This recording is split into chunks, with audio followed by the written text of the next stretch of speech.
Bail-ins are the new strategy to be used all around the world upon the next collapse. When we are in a crash scenario, no longer will the bailouts be enough. They need to use bail-ins and negative interest rates in order to steal wealth from the people. See, the bailouts were very unpopular, and now they're going with this new strategy that would be far more successful.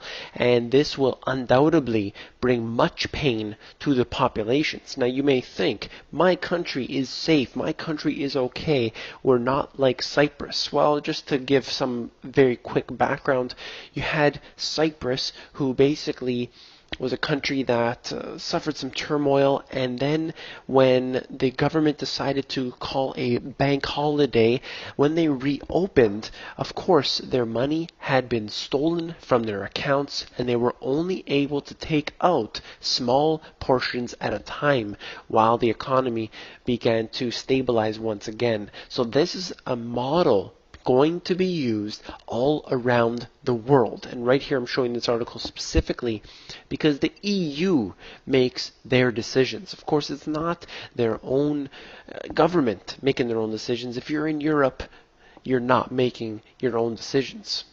This is out of Spain here. I'm going to skip forward because this is not in English, obviously, but basically now they are the next victim for a bank bail-in. And right here, Spain to create a tax on bank deposits. So this is basically a levy, as they call it, but it's no different. It's a tax on depositors, and that is a bail-in. It's a, sort of a minimal bail-in when compared to Cyprus, but there's no difference. They're taking money from the accounts. That's all that matters.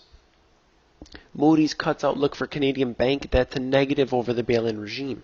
This was something that's been hotly debated back and forth. That's not what they said. They meant something else. But look at this right here. Moody's has actually downgraded them because they're worried about the bail-ins as well. They're worried.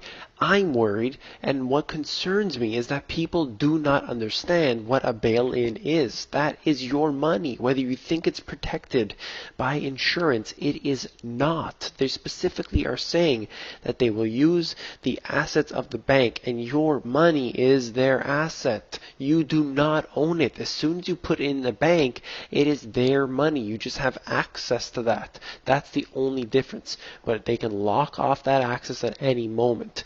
EU agrees banks bail-in deal. The EU did the same thing. They said that they will bail in because the bailouts are not good. We shouldn't give the taxpayer money. We're going to have to use these special funds, and they're saying they're going to make up this money from somewhere. They have these special funds just sitting around. So I don't know if that was the case. Why didn't they just use that money to recapitalize themselves in the first place? The unfortunate truth is that they're going to use depositors' money. Sure, they might start with the uninsured amounts, like, for example, the 100,000 or more, but eventually it's going to get to the point where they have to use our money. S&P warns of bail-in dangers for lenders, and this is out of Australia, and they are the same situation where they're facing bail-ins. I talked about this in my interview with SGT Report, basically talking about how Australia is suffering this right now for so-called, those accounts that are basically dormant, as they call them. If you didn't use them for a few years, they consider it dormant, and then they just take them, and they say, well, if you don't claim them, well, then the money's ours. And that is totally fraudulent, and that's what's going to happen. They start with one scheme, and that gives them the precedence to do this over and over again, and it's going to come for your money. Now, this is David Rockefeller's book, Memoirs. You may have read this quote before, but this sums up everything, and that is, some even believe we're part of a secret cabal working against the best interests of the United States, characterizing my family and me as internationalists.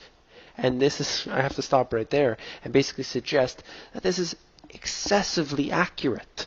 Let me go on. Conspiring with others around the world to build a more integrated global political and economic structure. A one world, if you will. If that's the charge, I'm guilty and I'm proud of it.